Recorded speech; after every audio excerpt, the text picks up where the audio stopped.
హైదరాబాద్ ఇటు hitech city లేకుంటే Cyberabad city, Gachibowli ప్రాంతం మనకి 20 సంవత్సరాల్లో రూపురేఖలు మారిపోయాయి. ఒక చంద్రబాబు నాయుడు గారు ఒక ప్లానింగ్, ఒక విజన్తో ముందుకెళ్ళటం వల్ల ఒక టార్గెట్ పెట్టుకొని అదే టార్గెట్ తోటి ఆయన అమరావతిలో కూడా ముందుకెళ్తున్నారు. సత్ఫలితాలు ఈసారి ఇంకా ఎక్కువ చూడబోతున్నాం అంటారా? ఛాన్స్ ఉంది, చూడొచ్చు. ఎందుకంటే కూటమి ప్రభుత్వం కూడా చాలా స్ట్రాంగ్ ఉంది. అటు పవన్ కళ్యాణ్ గారి మద్దతు, బీజేపీ మద్దతు కూడా చాలా బాగుంది కాబట్టి ఎటువంటి డిస్టర్బెన్స్ లేవు కాబట్టి సెంట్రల్ గవర్నమెంట్ కనుక సపరేట్ బడ్జెట్ ఇచ్చి సపరేట్గా అన్ని రకాల అనుమతులు సపోర్ట్లు చేస్తే డెఫినెట్గా చేయొచ్చు. ఎందుకంటే రీసెంట్గా రైల్వే కనెక్టివిటీ కూడా వాళ్ళు అప్రూవల్ ఇచ్చారు, పాజిటివ్గా ఉంది. రెండు నేషనల్ హైవేలకి, అవుటర్ రింగ్ రోడ్కి వాళ్ళు అప్రూవల్ ఇచ్చేశారు, బడ్జెట్ ఇచ్చేశారు. సో అదేవిధంగా సపరేట్ క్యాపిటల్కి కూడా వాళ్ళు బడ్జెట్ అలొకేట్ చేశారనుకోండి, కొంత అమౌంట్ కనుక హెల్ప్ చేసినట్టయితే డెఫినెట్గా అనుకున్న నగరాన్ని అతి త్వరగా నిర్మించవచ్చు. అక్కడ 2 నగరాలు శరవేగంగా అభివృద్ధి చెందుతున్నాయి. ఒకటి అమరావతి, మరో పక్క వైజాగ్ అనేది ఎప్పటి నుంచో ఉన్న మార్కెట్, చాలా కూల్గా పీస్ఫుల్గా ఉంటుంది వ్యవహారం. రీసెంట్గా నేను ఒక కార్యక్రమానికి అటెండ్ అయ్యాను. మై హోమ్ రామేశ్వరరావు గారు కావచ్చు, గంటా శ్రీనివాసరావు లోకల్ ఎమ్మెల్యే ఒక మాట అన్నారు, గోవా కన్నా మంచి స్కోప్ ఉంది వైజాగ్ అని చెప్పి కూడా ఒక మాట అన్నారు. అంత అద్భుతంగా ఉంటుంది వైజాగ్. ఆ కొండలు కానీ ఆ ప్రాంతం అంతా కూడా చాలా బాగుంటుంది. సరిగ్గా కానీ దృష్టి పెడితే వైజాగ్ అనేది ఇంకా ఇక్కడ ఇన్వెస్ట్ చేసే వాళ్ళకి కావచ్చు, లేకుంటే మరింత ప్రియం అయ్యే అవకాశం ఉందని చెప్పి కూడా అంటున్నారు. ఇక్కడ మనము టూరిజం మీద కొద్దిగా కాన్సన్ట్రేషన్ తక్కువ పెట్టాం. సో దానివల్ల ఏంటంటే మనకున్నటువంటి రకరకాల పొలిటికల్ ఇష్యూస్ ఉన్నాయి. మనకున్నటువంటి ఈ ప్రాంతం అంతా పెరగబడడానికి, టూరిజం పెరగబడడానికి రీజన్ ఏంటంటే మనకు వైజాగ్ లాంటి ప్రాంతాన్ని మనం కొద్దిగా వెనకబడాలని చెప్పుకోవచ్చు. మనం టూరిజంగా మనం చాలా ఎలా చెప్తారండి వైజాగ్ వెనకబడలేదు? వైజాగ్ టూరిజం పరంగా చెప్తున్నాను. పొలిటికల్ ఇష్యూస్, మీరు ఫైనాన్షియల్ గా, ఎకనామికల్ గా వైజాగ్ ని బీట్ చేయలేం. ఈక్వల్ టు హైదరాబాద్ అని చెప్పొచ్చు. వైజాగ్ డెవలప్మెంట్ హైదరాబాద్ కన్నా వైజాగ్ లో రేట్లు ఎక్కువ. అవును, ఎందుకంటే వైజాగ్ ప్రాంతం ఏంటంటే వన్ సైడ్ మొత్తం సీ ఉంటుంది, వన్ సైడ్ అంతా హిల్ ప్రాంతం ఉంటుంది. కొంత భాగం మాత్రం మిడిల్ ప్రాంతం అంతా మనకు land availability for housing construction ఉంటుంది. సో అక్కడ ప్రీమియం ఉంటుంది. అక్కడ ల్యాండ్ అంతా కూడా ప్రీమియం ల్యాండే, ఉన్న ల్యాండ్ అంతా కూడా. మీరు సింహాచలం వైపు కానీ, అటువైపు పోతే పోర్ట్ ఏరియా వైపు కానీ, ఇదంతా కూడా ప్రీమియం ఉంటుంది ల్యాండ్ అంతా కూడా. సో అక్కడ హిల్ స్టేషన్ల మీద కొంతమంది హౌసెస్ కట్టుకొని ఉంటున్నారు పూర్ పీపుల్. అదే అందుకే అన్నారు గోవాకు మించి స్కోప్ ఉంది ఇక్కడ, సరిగ్గా డెవలప్ చేస్తాయని చెప్పి. సో వైజాగ్లో ఇన్వెస్ట్ చేసే వాళ్ళకి ఎలా ఉంటుంది సార్? వైజాగ్ సూపర్ అండి. ఇప్పుడు మీకు ఇంటర్నేషనల్ ఎయిర్పోర్ట్ వస్తుంది కదా అక్కడ. సో ఆ హైవే మొత్తం ఇన్వెస్ట్ చేయొచ్చు మనం. హైవే మొత్తం ఇన్వెస్ట్ చేయొచ్చు, అటు బ్యాక్ సైడ్లో ఇన్వెస్ట్ చేయొచ్చు. ఎందుకంటే అక్కడ వైజాగ్లో ఉన్నటువంటి ల్యాండ్ మనం ఇంతకుముందు అనుకున్నట్టుగా తక్కువ ల్యాండ్ అవైలబిలిటీ ఉంటుంది. ఎందుకంటే ఒక పక్క సముద్రం, ఒక పక్క పెద్ద హిల్ స్టేషన్స్, రిమైనింగ్ ఉన్న ఓపెన్ ల్యాండ్ చాలా తక్కువ పర్సెంటేజ్. కాబట్టి ఎవరు ఇన్వెస్ట్ చేసినా వైజాగ్కు ఎయిర్పోర్ట్ కనెక్టివిటీలో అవతల వైపు కనెక్ట్ చేస్తే అయితే డెఫినెట్గా ప్రైసెస్ అప్రిషియేషన్ డెఫినెట్గా ఉంటుంది. వైజాగ్ సిటీ ఇప్పుడు ఉన్న దానికంటే ఎక్కువ ఎక్స్పాండ్ అయ్యే అవకాశం ఉంది. అన్నారు సి ఏరియా అంటే అమరావతికి దగ్గరలో ఉంది, చీరాల, బాపట్ల, మజిలీపట్నం ఇటు సైడ్. కానీ ఈరోజు చీరాల రేట్లు ఎలా ఉన్నాయి మీకు తెలుసా? చీరాల ఏ విధంగా డెవలప్ అవుతుందో చూసారా మీరు? ఎన్ని రిసార్ట్స్ వచ్చాయి చూసారు అక్కడ, 5 స్టార్ హోటల్స్ కూడా వచ్చాయి అక్కడ. అంటే బీచ్ ప్రాంతాలకు ఎప్పుడు కూడా మనకు ఈ టూరిజం పరంగా చాలా స్కోప్ ఉంటుంది. ఇప్పుడు మనకు ఆల్మోస్ట్ మనకు 730 కిలోమీటర్లు ఆంధ్రప్రదేశ్ తీర ప్రాంతం ఉంటుంది. ఆ తీర ప్రాంతం మొత్తం బీచ్ కల్చర్ ఉంటుంది.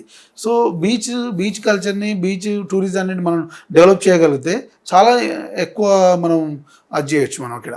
సో ఏదైనా ఏపీలో కూడా మంచి స్కోప్ ఉంది ఇన్వెస్ట్ చేయడానికి. డెఫినెట్గా మంచి అప్రిషియేషన్ అయితే వస్తుంది. అంటే ఒక మంచి గవర్నమెంట్ ఉంటే ఖచ్చితంగా ఇన్వెస్టర్స్ ఎటువంటి భయం లేకుండా కూడా ఇన్వెస్ట్ చేయొచ్చు అని చెప్పి కూడా మనకి ఫర్ ఎగ్జాంపుల్ కూడా మనకు కనిపిస్తుంది హైదరాబాద్ ఏ విధంగా డెవలప్ అయింది అనేది కూడా. ఫైనల్గా ఒకటి చెప్పండి సార్, అంటే అమరావతి ఈ పేరు నెక్స్ట్ రాబోయే 4 సంవత్సరాల తర్వాత ఎలా వినపడిపోతుంది? కొద్దిగా వైబ్రేట్ ఉంటుంది. అమరావతి నేమ్లో వైబ్రేషన్ కనపడుతుంది. బట్ ఏంటంటే స్టేట్ గవర్నమెంట్, సెంట్రల్ గవర్నమెంట్ కొలాబరేషన్తో ఉన్నటువంటి ప్రభుత్వం కాబట్టి డెఫినెట్గా వీళ్ళకి కావాల్సినటువంటి అన్ని రకాల అనుమతులు, వీళ్ళకి కావాల్సిన ప్రతి తీసుకొచ్చుకుంటున్నారు అక్కడి నుంచి. వాళ్ళు కూడా అలానే ఇస్తున్నారు. రైల్వే కనెక్టివిటీ అయితేంది, మెట్రో కూడా వీళ్ళు ప్రపోజ్ చేశారు. అది కూడా మేబీ ఛాన్స్ అవ్వచ్చు. వైజాగ్ చేశారు, దాంతో అమరావతి కూడా ఇవ్వమంటున్నారు. సో అమరావతి కొద్దిగా లేట్ అయినా కూడా డెఫినెట్గా రైల్వే కనెక్టివిటీ ఇచ్చారు కాబట్టి మెట్రో లేట్ అయినా కూడా వచ్చే అవకాశం అయితే ఉంది. దట్టు ఇవన్నీ డెవలప్మెంట్ ఇన్వెస్ట్మెంట్లకు వీళ్ళు సెంట్రల్ గవర్నమెంట్ సపోర్ట్ చేస్తుంది కాబట్టి పెరిగే అవకాశం ఉంది. ఇంకోటి ఏంటంటే అక్కడ ఉన్నటువంటి గవర్నమెంట్కు స్టేట్కు అదే పెద్ద క్యాపిటల్ అవుతుంది. ఎందుకంటే వాళ్ళు కొత్తగా నిర్మించుకోవాలనుకున్నప్పుడు ఏంటంటే డెఫినెట్గా అక్కడ ఇన్వెస్ట్ చేయాలని చూస్తారు. ప్రతి వాళ్ళు కూడా అక్కడ ఉండాలని ఆశపడతారు ఎవరైనా కూడా. హైదరాబాద్ కానీ అది చెన్నై కానీ బెంగళూరు లాంటి నగరాల్లో ఎవరైతే అవకాశం లేకుండా పోయిందో వాళ్ళు ఇన్వెస్ట్ చేయాలని చూస్తారు. ఇక్కడ ఎవరైతే ఆల్రెడీ ఇన్వెస్ట్ చేసి ఇక్కడ ఉన్నటువంటి టేస్ట్ ఎవరైతే చూసారో వాళ్ళు ఇన్వెస్ట్ చేయాలని చూస్తారు. అక్కడ ఈ ఎన్ఆర్ఐ మార్కెట్ అంటే బేసిక్గా ఏరుకోరి ఆంధ్రప్రదేశ్లో 80% ఎన్ఆర్ఐ పీపుల్ ఈ ప్రభుత్వం రావాలని కోరుకున్నారు. అవును. ఇప్పుడు ఎన్ఆర్ఐలు ఏంటంటే కాస్త కన్ఫ్యూజన్లో ఉన్నారు. మరి ఎక్కడ ఇన్వెస్ట్ చేయాలని, హైదరాబాద్లో చేయాలా అమరావతిలో చేయాలని చెప్పి. అంటే మన గ్రౌండ్ లెవెల్ పరిస్థితులు అలానే ఉన్నాయి గమనిస్తే. సో వాళ్ళ ఆలోచన ఏ విధంగా ఉంది, ఎటువైపు ఇన్వెస్ట్ చేసే అవకాశం ఉందంటే? అంటే ఇప్పుడు ఎన్ఆర్ఐల ఆలోచన ఏంటంటే ఇక్కడికి వచ్చి మళ్ళీ ఏదైనా స్టార్ట్అప్ పెట్టి డెవలప్ చేద్దాం మనం ఉందాము అనే ఒక కాన్సెప్ట్ ఒకటి. రెండోది ఇక్కడ కొత్త క్యాపిటల్ రీజియన్లో ఇన్వెస్ట్ చేయడం వల్ల రేపు హైదరాబాద్ లాంటి నగరాన్ని చూడొచ్చు అనే ఒక రీజన్ ఒకటి. Long term investment point of లో చూస్తే అక్కడ ఇన్వెస్ట్ చేయొచ్చు. డెఫినెట్గా అమరావతి రీజియన్లో ఎక్కడ ఇన్వెస్ట్ చేసినా కూడా పెరిగే అవకాశం ఉంది. మరి లోపలికి కాకుండా ఆ రీజనల్ రింగ్ రోడ్ ప్రాంతం, మరి అవుటర్ రింగ్ రోడ్, ఆ నేషనల్ హైవే కనెక్టివిటీ, అక్కడ ఎయిర్పోర్ట్ కనెక్టివిటీ ప్రాంతంలో ఎక్కడ ఇన్వెస్ట్ చేసినా అప్రిషియేషన్ అయితే డెఫినెట్గా ఉంటుంది. ఓకే, హైదరాబాద్ మార్కెట్కి అసలు దీనికి సంబంధమే ఉంది. హైదరాబాద్ మార్కెట్తో మనం కంపేర్ చేయలేం. అమరావతి అనేది కొత్త రీజియన్, కొత్త క్యాపిటల్ ఇప్పుడే రెడీ అవుతున్నది. హైదరాబాద్ అని ఆల్రెడీ ఎక్స్పాండ్ అయిపోయి ఆన్ గ్రోయింగ్ సిటీ. రాబోయే 4-5 సంవత్సరాల్లో ఒకటి ఫోర్త్ సిటీ, ఒకటి అమరావతి పోటాపోటీగా అవును నిర్మాణాలు జరగబోతున్నాయి. పోటాపోటీగా డెవలప్మెంట్ జరగబోతుంది. మరోపక్క ఇక్కడ ఏ సిటీ అంటున్నారు, మరోపక్క అక్కడ చంద్రబాబు నాయుడు గారు ఉన్నారు. ఆయన కొత్త టెక్నాలజీ రాగానే పట్టేస్తూ ఉంటారు. సో మొత్తం మీద అయితే ఒక 2 కళ్ళులాగా ఈ 2 సిటీలు అయితే డెవలప్ అయ్యాయి. సో ఎవరు ఎక్కడ ఇన్వెస్ట్ చేసినా కానీ ఖచ్చితంగా తెలుగు వాళ్ళు ఇక్కడ అక్కడ 2 దిక్కులు ఉంటారు కాబట్టి ఎక్కడ ఇన్వెస్ట్ చేసినా ఇబ్బంది లేదు. 2 దిక్కులు ఇన్వెస్ట్ చేయొచ్చు. ఎక్కువ అప్రిషియేషన్ కావాలి అనుకున్నప్పుడు డిఫరెంట్ ప్లేస్లో మీకు నచ్చిన ప్రాంతంలో ఇన్వెస్ట్ చేయండి. కాకపోతే లాంగ్ టర్మ్ విజన్తోనే మీరు దాన్ని అతిగా ఆశపడకుండా ఫ్రీ లాంచ్లకు, బైబ్యాక్లకు, ఆఫర్లకు పోకుండా అప్రూవ్డ్ ప్రాపర్టీలు, నచ్చిన ప్రాపర్టీ, లీగాలిటీగా ఉన్న ప్రాపర్టీ దగ్గరికి వెళ్ళి ప్రాపర్టీ చూసుకొనడమే మంచిదని చెప్తున్నాను. మీరు ఎక్కడ ఇన్వెస్ట్ చేసినా కూడా మీరు అదంతా సరైన విధంగా ఉందా లేదా, లీగాలిటీ ఉందా లేదా చెక్ చేయమని చెప్పారు. అమరావతి సంబంధించి ఏదైనా ఇన్ఫర్మేషన్ ఇవ్వడానికి మీరు అడిగినా ఉన్నారా?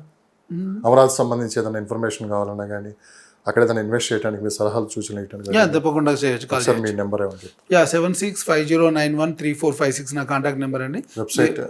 వెబ్సైట్ ఏం లేదు, డైరెక్ట్ కాంటాక్ట్ చేయండి. దాన్ని బట్టి నేను మీకు సలహాలు సూచనలు ఇస్తాను. ఏ ప్రాంతాన్ని ఇన్వెస్ట్ చేయాలి, కోర్ రీజన్ ఎంతవరకు ఉంది, సిఆర్డిఏ పరిధి ఎంతవరకు ఉంది, మీకు క్లియర్గా చెప్పడానికి అవకాశం ఉంటుంది. అంటే చివరి ప్రశ్న సార్, మరింత ల్యాండ్ తీసుకోవడానికి కారణం ఏంటంటారు? అంటే ఇప్పుడున్న 33,000 ఎకరాలు సరిపోదు అంటున్నారు. ఇంకా ఏంటి ఎక్స్పాండ్ చేద్దాం అలాంటి ఆలోచన ఉంది? ఇప్పుడే 9 నగరాలుగా డెవలప్ చేస్తా అన్నారు వీళ్ళు. ఎక్స్పాన్షన్ రీజన్ ఏంటంటే వీళ్ళు సెడ్జెస్ ఎక్కువగా క్రియేట్ చేద్దామని. లాస్ట్ టైం హెల్త్కి సపరేటు, ఎడ్యుకేషన్ సపరేటు, ఐటీకి సపరేటు, బిజినెస్కి సపరేటు, ఐటీ పార్కులు, ఇట్లా డిఫరెంట్ సెగ్మెంట్ క్రియేట్ చేశారు. వాటికి ఇంకా కొద్ది 5-10 ఎకరాలు ఇద్దామని. మన టీసీహెచ్ వచ్చింది 21 ఎకరం ఇచ్చారు. సో 20 ఇచ్చి కూడా 30 ఎకరాలు ఇచ్చి వాళ్ళని సెటప్ పెంచేద్దామని. సో ఎందుకంటే సిటీ తొందరగా పెరగాలంటే ఎక్కువ మంది మనం అట్రాక్ట్ చేయగలి. సో దాని ఉద్దేశంతో. Thank you sir, thank you so much. Thank you.